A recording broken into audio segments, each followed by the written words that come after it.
Looks like the wind did a good number on our banner here, but the monsoon activity might have moved out for at least the next couple days. Good morning, everybody. Welcome back to Desert Sky Adventures. This is your Desert Sky Daily for Tuesday, July 18th, 2023. And this morning I'm heading down to the Arizona Rangers Museum. We got a exclusive invite to come check out the museum today, and that is where we're going. Looks like it's shaping up to be another very warm day. It's about 10 o'clock in the morning. It's already 90 degrees and very humid. So I'm gonna get the vlog done early today. In case you've never been there before, the Arizona Rangers Museum is just in a little bit from 4th and Allen Street, right over here. And it is a place I've been to before, not a whole bunch, but a couple times. But never gotten an exclusive tour before, so it should be pretty interesting.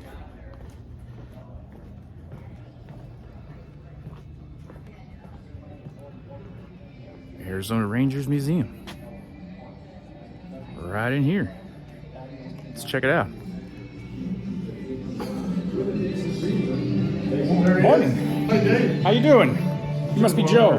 Yes, sir. Nice to meet you. And this is Stuart Micah. Stuart, I've met you a couple times. It's like once every 6 months or so, but yeah, I see you around. How you guys doing? We recently remodeled the place. Uh-huh.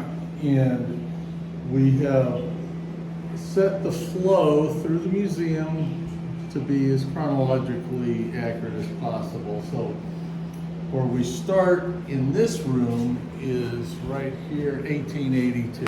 Uh-huh.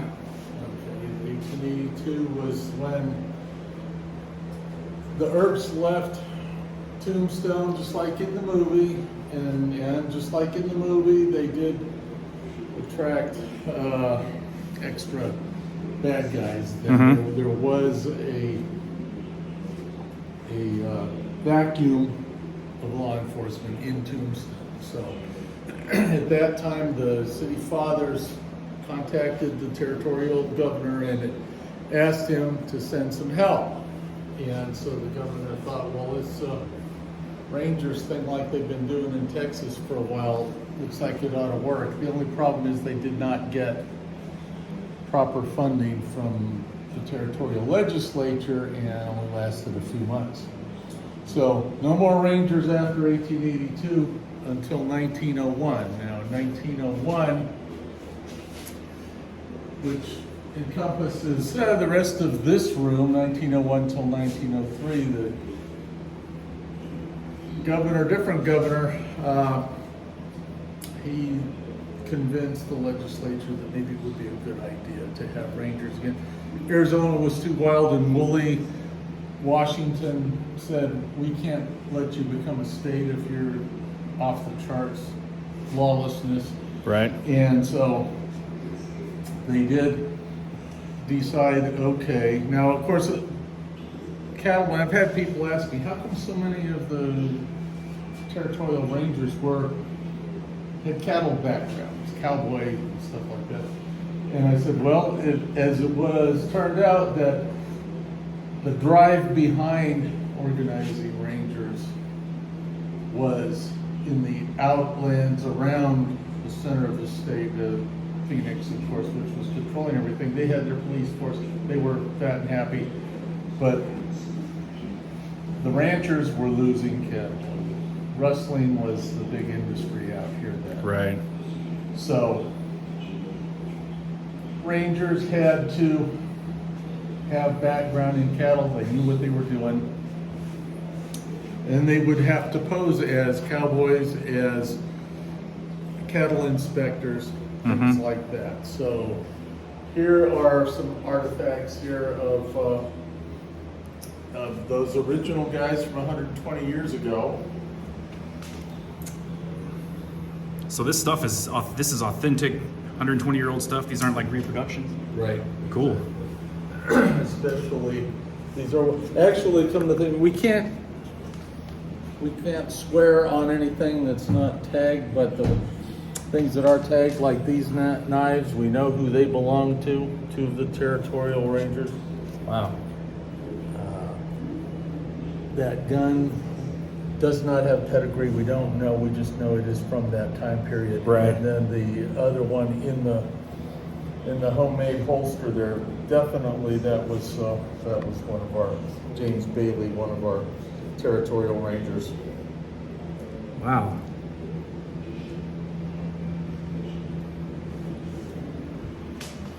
Very cool. So anyhow, the rest of the exhibits in this first room, 1882 to 1903, some information and photos of the Rangers and their horses. That photo is well known.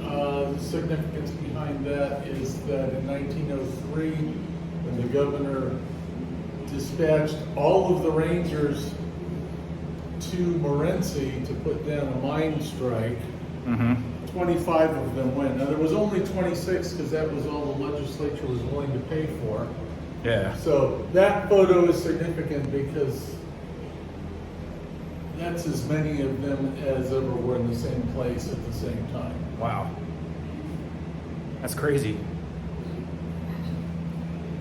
So this desk belonged to the first captain of the Rangers, Bert Blossman. He started things up in 1901, but his deal was I only want to do it for a year, so he did it for a year, then he passed it on. This is a somewhat lifelike representation of him. Right. And so the next room represents 1904 to 1909, and that was the rest of the years of the Territorial Rangers. This is our Chapo Beatty exhibit here. These two are about him, and this is his stuff, and these are definitely authorized as having belonged to him. They are here on loan from the Arizona Historical Society. Wow.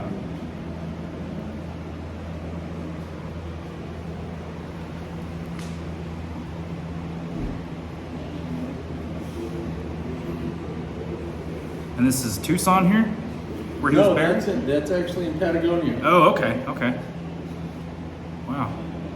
And then he's one of the four gentlemen, and the significance of these outer photos are that he was one of the four that,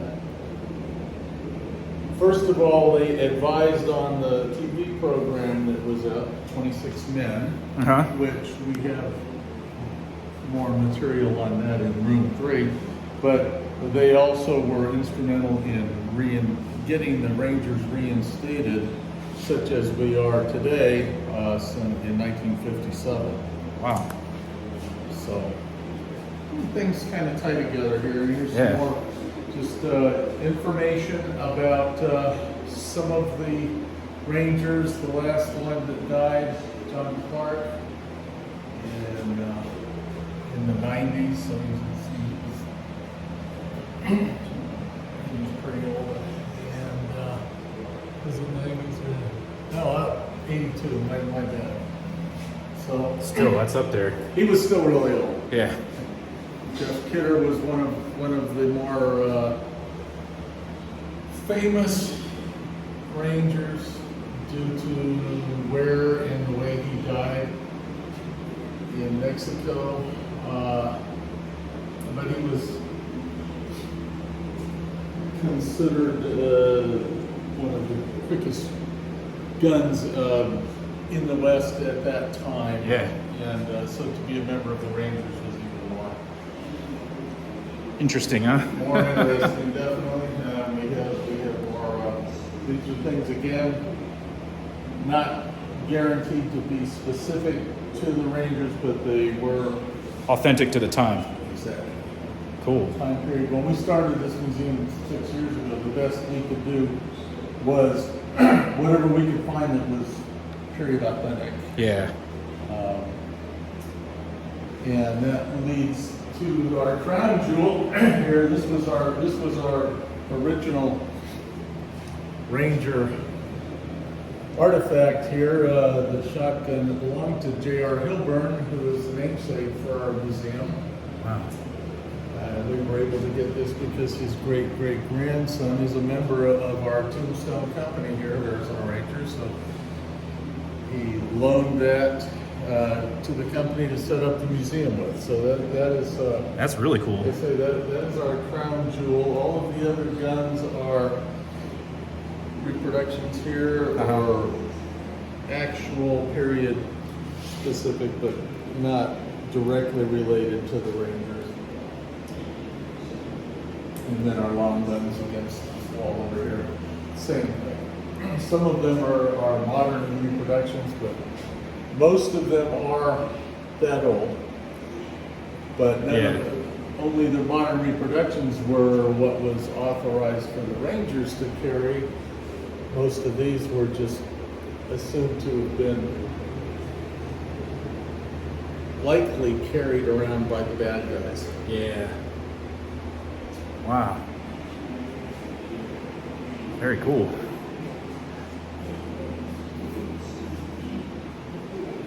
So this room is our room 3, 1910 until 2000. So this encompasses basically the time period when there were no Rangers in Arizona. But we put pertinent information on the walls. This is our then and now case that shows the difference between the badges that we wear now and what they had then. The restraints that were used, of course, we have some modern handcuffs and then the old handcuffs.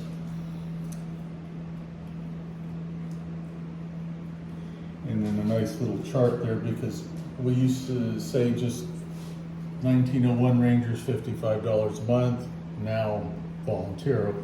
So we know a pile of nothing there. Yeah. So now we've got a nice little chart there that shows what that buying power is, or it was then compared to now. And to let people know that inflation is a real thing. Eating at all of us, but you can see where, nobody could live on $55 a month now, but No. for about $1,700 a month, a different story. Yeah, for sure.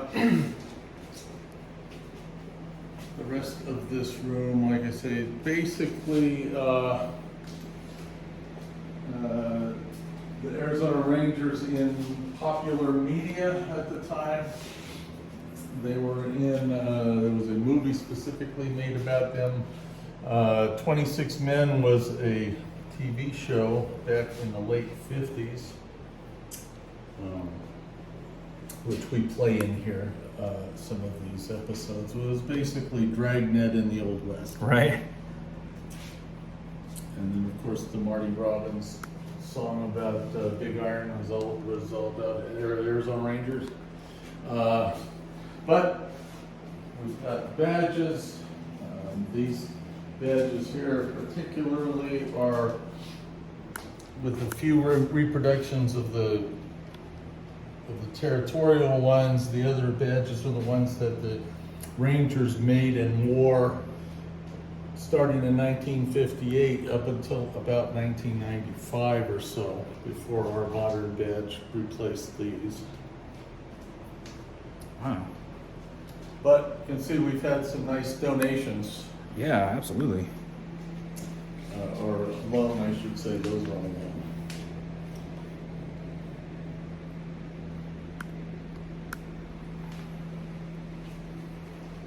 Awesome. Each of our rooms here has a flag that was flown at the time. Well, they're not.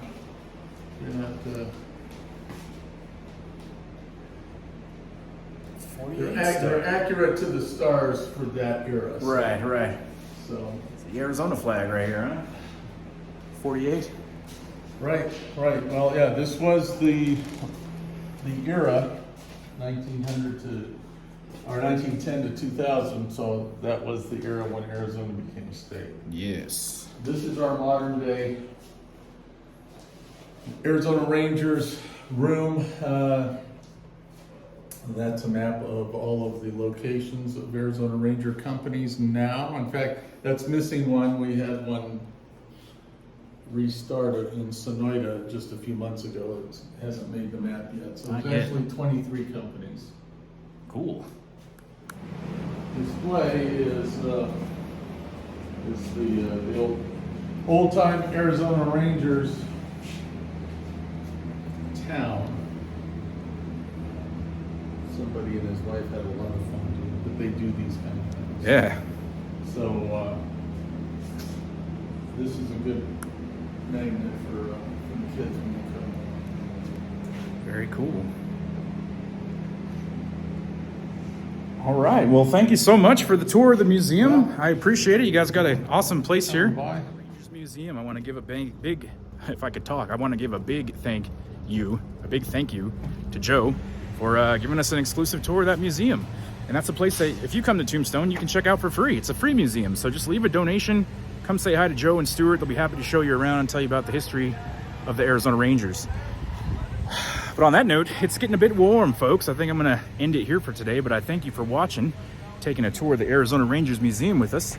And I think that'll be about it for today. So you guys enjoy the rest of your day, and thank you for watching as always. Until next time, until the next video, I'll see you down the road.